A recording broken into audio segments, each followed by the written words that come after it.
Então esse vídeo aqui é em especial para a página Livres e Subversivas,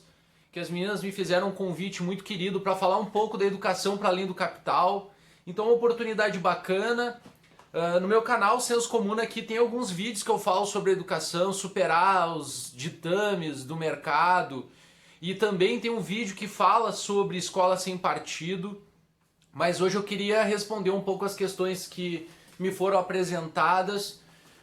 Primeiro falar dessa condição, né? Tem uma obra de Estevão Mesaros que se chama Educação para Além do Capital. O objetivo aqui não é dar uma aula, nem ficar explicando a obra, mas discutir algumas questões do quanto a obra de Estevão Mesaros se aplicaria na realidade brasileira, para a gente pensar potenciais que existem na educação para ela superar os ditames e as limitações que o modelo econômico nos impõe. Então o primeiro ponto que eu acho muito importante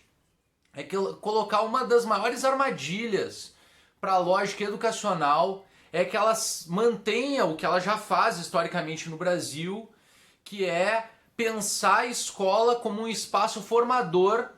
apenas para o mercado de trabalho,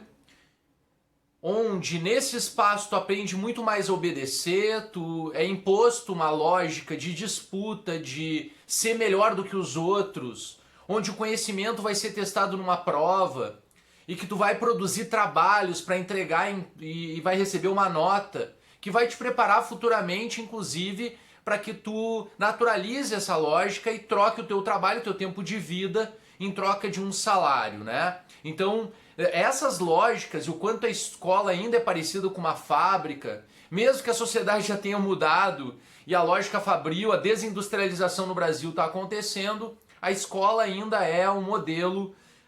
muito voltado a essa formação de comportamento e de práticas de obediência dentro do espaço, preparando esses jovens, essas crianças para o espaço de trabalho, principalmente a obedecer e não a pensar. E, modéstia à parte, eu tenho algumas produções nesse sentido, e uma das formas aqui de convidar as pessoas a refletir sobre isso é que, bom, a gente pode recuperar vários autores, a gente pode recuperar Ira Shor, Paulo Freire e tantos outros pensadores tão fundamentais que produziram discussões do Brasil de uma educação que dialoga muito com o Mesaros fala, de uma educação para além do capital. Eu particularmente acredito sim nessa base de uma educação para a vida, mas também a gente precisa discutir que vida é essa. Num país onde 70%, 60% da população vive com uma renda familiar de até R$2.000 por família. Então que vida é essa? Uma educação para uma vida o quê? Miserável, violenta, desigual, injusta, racista, homofóbica, machista. Então a concepção da educação, e aí eu vou entrar numa questão muito importante que é a escola. Qual é o papel da escola? A escola deveria, na minha percepção, para uma escola para além do capital, é ser um espaço onde a criança e o jovem se encontra a si mesmo, descobre quem é, descobre quais são as habilidades, quais são os elementos mais sensíveis, no que ele é bom, no que ele gosta de fazer, o que ele gosta de estudar. E eu acho que a escola deveria ser essa fábrica de sonhos, ou uma metáfora mais precisa, um casulo, onde a criança entra e se descobre e consegue se entender como ser humano e discutir a vida dele com olhar crítico, com autonomia. Então a escola não deveria ser fechado dentro de conhecimentos estanques, mesmo que tenha essa formação científica, essa base de conhecimentos científicos que é fundamental no espaço escolar, ela não pode se limitar a isso. A escola tem que ser um espaço de formação cidadã, de ideias, de criatividade, para uma sociedade que a gente nem sabe qual vai ser. Então a gente está muitas vezes formando os jovens para um modelo econômico de uma sociedade do passado, e a gente precisaria formar essa nova geração para uma sociedade do futuro. E como a gente não sabe como vai ser, precisaria a educação ser muito mais aberta. E dentro dessa abertura, não caberia a ideia de mérito, de disputa, mas sim de conhecimento de si e dos outros. O conhecimento das suas reais capacidades, de perceber o quanto o espaço escolar deve ser um espaço de acolhida do jovem, da criança, onde ele se sente seguro e ele se sente motivado, estimulado a descobrir quem ele é e até onde ele pode ir com experiências, com vivências incríveis. Então esses são pontos fundamentais. Mas claro, a gente precisa reconhecer, a educação não é neutra, porque a gente vive numa sociedade que também em nenhum momento busca neutralidade. A gente pode discutir isso no espaço científico, metodologias e métodos de pesquisa, buscando algum tipo de isenção ou de neutralidade, uma utopia, né, científica, mas agora o espaço escolar, isso é muito distante. Por quê? E essa discussão que eu estou travando aqui não pode ser confundida com essa simplificação de escola sem partido, como se só existisse ideologia em partido político. Como se não existisse ideologias dentro de religiões, dentro de práticas, dentro de princípios econômicos. Quando um professor diz assim, olha,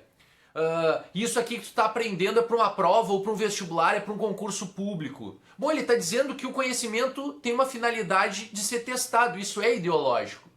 E ele não precisa estar alicerçado num partido político para afirmar isso. Ele precisa ter alguns valores, ideais, que coadunam com a realidade social, e ele não está sendo neutro com isso. Então é muito importante a gente entender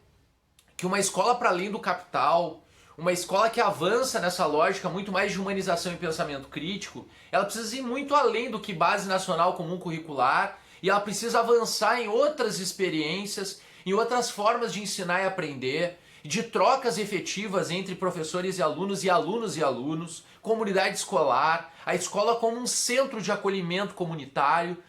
onde profissionais de saúde vivenciam o espaço escolar também para realizar medicina preventiva, consultas psicológicas, já mapear dificuldades e problemas naquela comunidade antes dos problemas virem à tona efetivamente e destruírem famílias, vidas, enfim. Então a escola como centro de acolhimento, ela tem um potencial muito maior de efetivamente romper com alguns elementos de que a escola seria um espaço de seleção, de disputa e de competição, onde os jovens, os ex-alunos pudessem ser convidados a retornar à escola e saber como eles podem contribuir. Por que a gente nunca pensou nisso? Ou melhor, já pensou, e por que as escolas têm grande dificuldade de trazer de volta esses jovens, esses adultos, esses profissionais a contribuir para o espaço escolar numa lógica mais comunitária, mais solidária, por que não? E dentro desse contexto de que a escola não é neutra e de que a educação nunca vai ser neutra, e toda vez que alguém imputa a ideia de neutralidade ou se auto-intitula neutro em defesa da neutralidade da educação, a gente sabe muito bem que esse perfil de pessoa, e normalmente de político, né, de ideólogo, ele está efetivamente tomando uma atitude que é ser favorável à realidade opressora e desigual que a gente vive no país. Talvez a gente pudesse falar, talvez, e eu ainda assim não acredito, numa educação muito mais distante de posicionamentos políticos e ideológicos, se a gente vivesse numa outra realidade social e menos desigual, menos violenta, menos brutal que os jovens, os negros, as mulheres, homossexuais, deficientes e tantas outras populações sem poder que enxergam na escola o espaço de manutenção da opressão, como bem definiu Pierre Bourdieu, como a escola sendo o espaço onde se mantém e se institucionaliza a desigualdade ou a reprodução de comportamento. Então, os desafios que se colocam no contexto brasileiro para a gente pensar, e eu gostaria de fechar esse vídeo aqui agradecendo o convite, de poder compartilhar um pouco as ideias, convidar o pessoal para conhecer o canal Senso Comuna, também se quiser me seguir para a gente continuar trocando ideia no Instagram, o meu perfil é @douradivan, e abrir um diálogo para o pessoal comentar aqui embaixo e a gente seguir conversando, que é o desafio que eu acho que talvez seja um dos mais importantes agora, principalmente nesse contexto de pandemia, ou talvez de pós-pandemia, daqui a alguns meses, quem sabe, que a gente possa pensar o papel dos professores em assumir sua posição de protagonistas da mudança educacional. E aí tomar para si a gestão das escolas e entender o potencial que elas têm de serem espaços também, porque não micro-revolucionários na vida desses jovens que futuramente vão estar aí na sociedade, e a gente precisa se responsabilizar por esse tomar a política, e não estou falando de partido, não estou falando de eleição pequeno-burguesa, eu estou falando de tomar a política, ou seja, tomar as rédeas da educação e da decisão educativa para a comunidade escolar, para professores, para pais e alunos, e transformar a escola num espaço verdadeiramente acolhedor, humanizador e formador de pensamento crítico. Para mim, a escola para além do capital precisa superar todas essas questões e principalmente a escola não ser o espaço onde o aluno é selecionado e cuspido e vomitado, aquele que não se adequa ao perfil do que a gente diz de bom aluno, por exemplo. Então, esse é o meu recado, obrigado pela oportunidade, pelo espaço e viva a subversão, viva a micro-revolução. Um abraço, valeu!